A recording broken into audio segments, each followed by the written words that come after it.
Stage पर मौजूद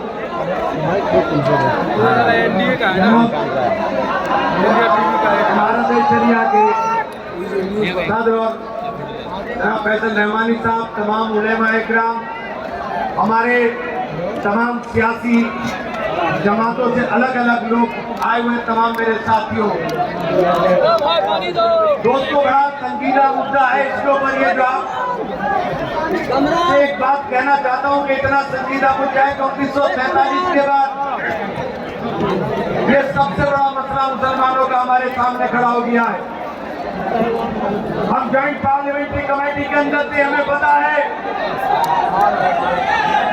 एक बहुत बड़ी साजिश के तहत इतने बड़े मसले के ऊपर आए हो, 2 मिनट प्यासे नहीं रह सकते। अरे 2 मिनट रुको, सुनो बात। ये लोग हमारी जमीनें छीनना चाहते हैं, ये मसाजिद को खत्म करना चाहते हैं, खानकाहों को खत्म करना चाहते हैं। एक मुनज़्ज़म साजिश के तहत आरएसएस की उस विचारधारा को, उस आइडियोलॉजी को लागू करना चाहते हैं।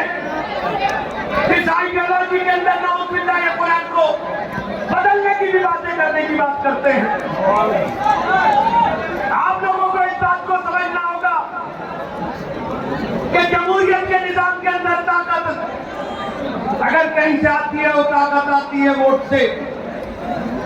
और जब वोट का नंबर आता है तो वोट के नंबर के ऊपर ऐसे ऐसे लोग चोला पहन करके आते हैं, ऐसे चोला पहन करके आ जाते हैं जो देखने में आपके हमदर्द लगते हैं, लेकिन वो सबसे बड़े चाहते और सबसे बड़े दुश्मन आपके निकलते हैं।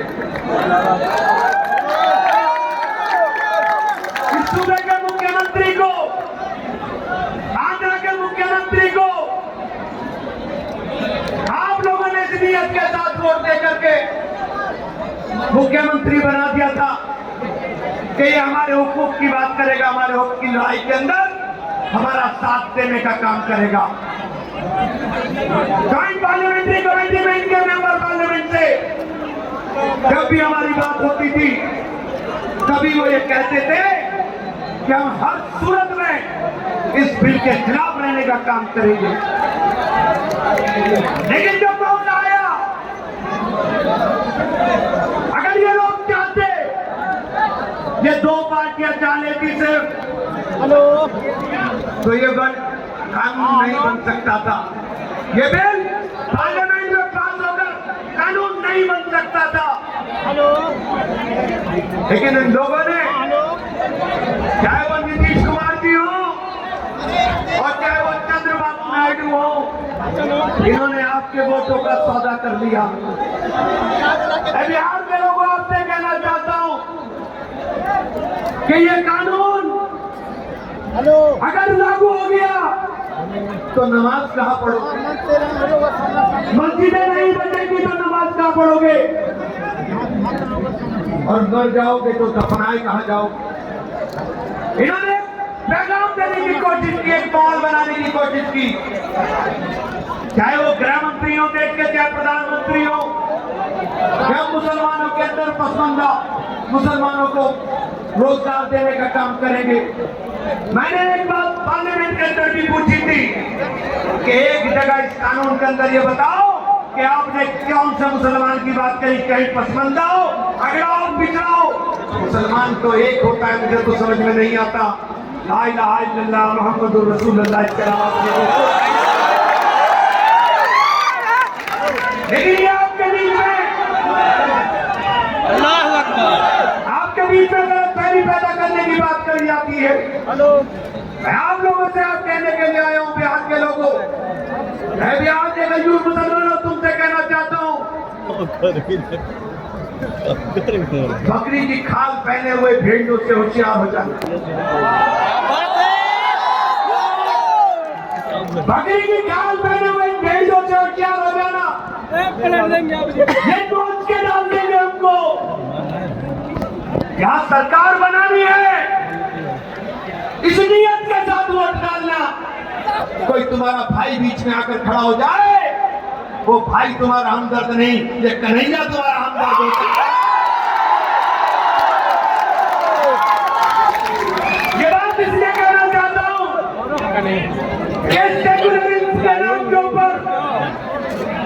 भारतीय जनता पार्टी ने पूरे देश के अंदर वाइट दाढ़ी नेताओं को पालने का काम किया।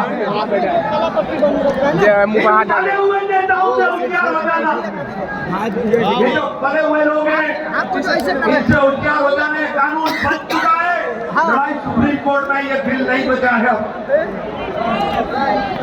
ये कानून बन गया है, लड़ाई सुप्रीम कोर्ट में है। अगर राज्य में सरकार बन जाएगी तो औकाफ की हिफाजत हो जाएगी साथियों, ये समझ लेना। बस बहुत ज्यादा हो गया, मैं समझ रहा हूँ, लेकिन मैं मंजीरा मसले के ऊपर आपसे एक बात के साथ अपनी बात खत्म करूंगा कि हमारे आवाम और किसान ने जंग आजादी के अंदर लड़ाई लड़ी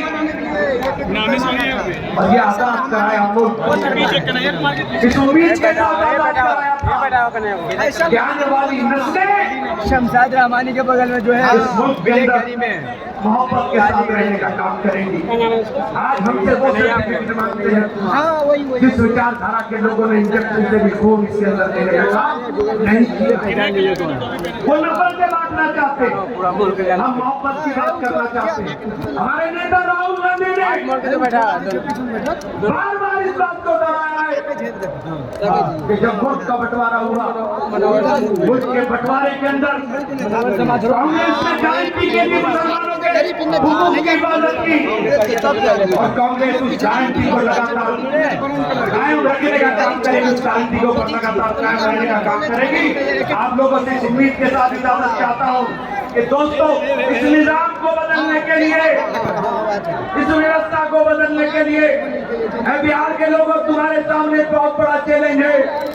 अगर तुमने इस निजाम को बिहार से उखाड़ करके फेंकने का काम कर दिया और उन भेड़ियों को जो बकरी के खाल पहन करके आपके बीच में आने की कोशिश करेंगे, पहचान दिया, तो पूरे मुल्क के अंदर इन लोगों का जाने का वक्त आ गया है। बहुत बहुत शुक्रिया साहब।